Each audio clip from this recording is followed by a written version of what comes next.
আমিরে জামাত ডক্টর শফিকুর রহমান হাফিজাহুল্লাহ উনি ঘোষণা দিয়েছে বাংলাদেশে 296 জন অলরেডি প্রার্থী উনি ঘোষণা দিয়ে ফেলেছে, আরো 4 জন বাকি আছে। যদি এই মানুষগুলো নির্বাচিত হতে পারে, 100 টাকা দিয়ে যদি তারা নির্বাচিত হয়, 5 বছর পরে ওই 100 টাকাই থাকবে, 1 টাকা বাড়বে না। আপনি জিজ্ঞাসা করেন ওনাকে বলেছে কিনা? আমার যেদিন ঘোষণা হয় জানিয়েছে যে কয় টাকা নিয়ে এমপি হবেন, এমপি 5 বছর থাকার পরে ওই 1 টাকাও বাড়বে না, বাড়লে খবর আছে। আপনি বাংলাদেশে 73টার উপরে দল আছে, 49টা শুধু নিবন্ধিত, শেষে আমাদের নিবন্ধন ফিরিয়ে দিয়ে 50টা হয়েছে। যতগুলো নিবন্ধিত দল আমি চ্যালেঞ্জ দিলাম, যদি ঘোষণা দিতে পারে যে আমার দল থেকেও যদি কেউ এমপি হয়, মন্ত্রী হয়, 5 বছরে তার 1 টাকা বাড়বে না, আরো কমে যাবে, আমার মনে হয় কোন দল থেকে এমপি দাঁড়াবেই না। তো চিন্তা করবে ছাতা করে করবো কি? আমি আসি এই রাস্তায় 10 কোটি টাকা খরচ করে 100 কোটি টাকার মালিক হওয়ার জন্য। আরে কি ঘোষণা দিল যে 1 টাকাও নাকি বাড়বে না? ও ছাতা আমার দরকার নেই, আমি সুবহানাল্লাহ জিকির করি। ভূমি মন্ত্রী ছিল একজন, 620টা বাড়ি বানিয়েছিল।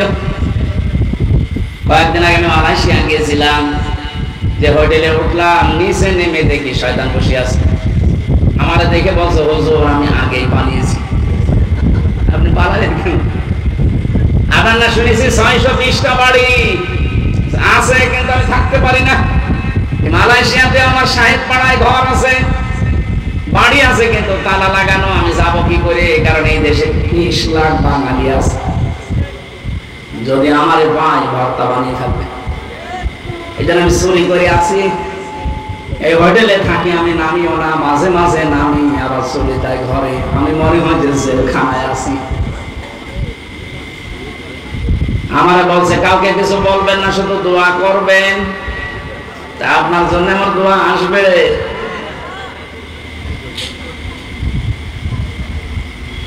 এই জন্য যারা যেভাবে কথা বলতে আরম্ভ করেছে, আপনি এই 15.5 বছরে একদিনও কোনোদিন আপনার মুখ দিয়ে শুনি নাই যে একামতে দিনের দায়িত্বে দেশে যারা আছেন এই মানুষগুলো 1971 সালের অপরাধী, একদিনও বলেন। হঠাৎ করে আপনার মুখ দিয়ে কথা আসতেছে, তার মানে আপনার ভেতরে কোনো দুর্বিসন্ধি আছে। আর এই দেশের মানুষ এখন অত পাগল আর নেই, আগস্টের 5 তারিখের আগে যেমন পাগল ছিল। কথা বলেন না কেন? যেহেতু এখন সব চালাক হয়ে গেছে, যত বলবেন আপনি তত বসবেন।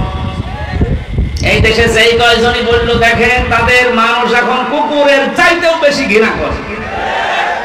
যারা 71 শুরু করেছিল, দেখেন এই যে কিশোরগঞ্জের ফজল পাগলা, ফজলুর রহমান পাগল, ডাকরাম ফজল পাগলা, এই যে পাবনার যেটা হাবিবুর রহমান হাবিব, সবগুলো এসেছে একেবারে জায়গা থেকে। আপনি বলেন তো এদের দিকে তাকিয়ে, এরা যা আরম্ভ করেছিল এতদিন তো কিছু বলে নাই, হঠাৎ করে আগস্টের 5 তারিখের পরে জিকির তাদের মুখে দিয়ে দিল কে? যারাই দিয়েছে জাতি কিন্তু বুঝে ফেলেছে। এই জন্য এদের থেকে শিক্ষা নেন। আজকে কিশোরগঞ্জে মানববন্ধন হয়েছে, মিছিল হয়েছে, সংবাদ সম্মেলন হয়েছে, যে ফজল পাগলারে যদি দেওয়া হয় এ জেলা উলট পালট হয়ে যাবে। বিএনপির লোক যারা, তারা বলছে।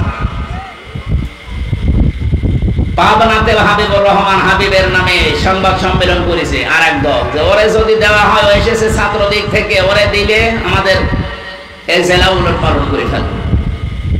আপনারা জামাত ইসলামী বাংলাদেশের বিরুদ্ধে লাগার কথা বলে আসলে তো সরাসরি লাগেন আপনারা ইসলামের বিরুদ্ধে।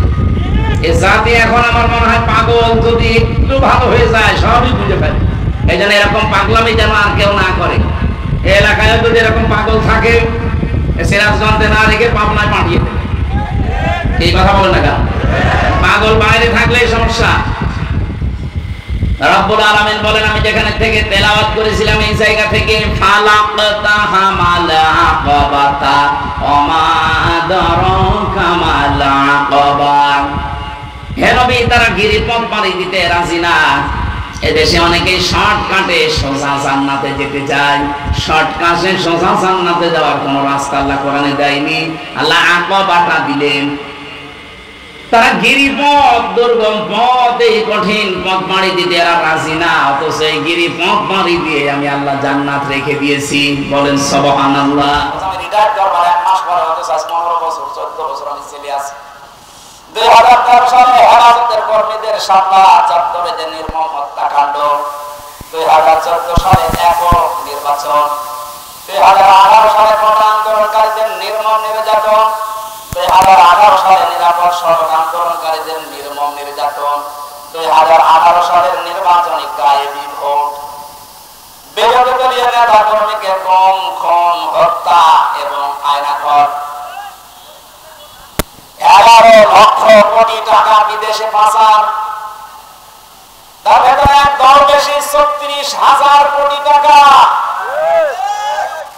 11 লক্ষ কোটি।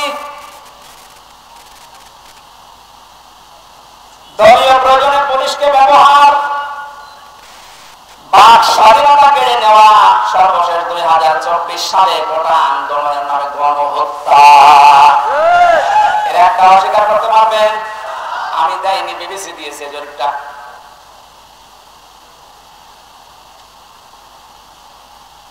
এই জন্য তো বলছি 1628 জন মানুষ যদি এই বাংলাদেশে এখন হযরতে আবু বকরের এই মন নিয়ে দেশটা চালাতে পারে, আন্দাজে উল্টা পাল্টা টার্গেট দেওয়া লাগবে না। কি রোল মডেল বানিয়েছিলেন, এই যে জরিপ এখন সামনে আসতেছে, কত বড় দুর্নীতিগ্রস্ত একটা রাষ্ট্র হয়ে গেলে বাইতুল মুকাররমের ইমাম পর্যন্ত পালিয়ে যায়। একটা বড় মসজিদের খতিব, সে লোকটা পালিয়ে যাবে, ওটার কোন জায়গাটা বাকি আছে আপনি বলেন? কোন জায়গা বাকি? একটা মসজিদের খতিব যদি পালিয়ে যায়, আপনারা তো পালিয়েছে, মসজিদের খতিব পালিয়েছে।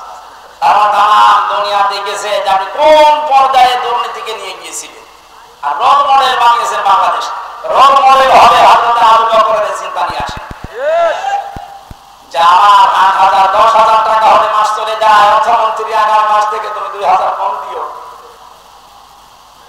কিয়ামতে জবাব দিতে হবে। বিশ্বাস যত বেশি তৈরি হবে, আপনার জীবন পরিচ্ছন্ন হবে। ফারিকুন ফিল জান্নাতি ওয়া ফারিকুন ফিস সাঈর।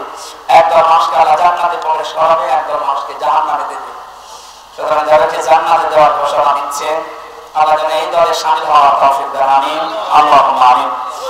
লা ইলাহা ইল্লা আনতা সুবহানাক ইন্নী কুনতু মিনাজ জালিমিন। অমানুষ কারিগরদের কথাগুলো শোনার জন্য মানুষগুলো এত পাগল, এদের উপরে তোমার খাস রহমত নাযিল করো আল্লাহ। এর আদরে যদি খুশি হয়ে সওয়াব দিয়ে থাকো, আমাদের নবীদের রওজায় পৌঁছিয়ে দাও। তামাম দুনিয়ার মাঝের নিচে যত মানুষ ঘুমিয়ে গেল, আল্লাহ মাফ করে দাও। যে সমস্ত শহীদদের আত্মার মাগফিরাত এবং অসুস্থ মানুষদের সুস্থতা কামনায় এই মাহফিলের আয়োজন, আল্লাহ তুমি সব দেখতে পাচ্ছ, সব শুনতে পাচ্ছ। ওদেরকে তুমি শাহাদাতের উচ্চ মর্যাদা দান করো, আহতদের তুমি শিফায়ে কামিলা নসিব করে দাও। এই বাংলাদেশে আমরা স্বপ্ন দেখি কোরআন দিয়ে চলবে।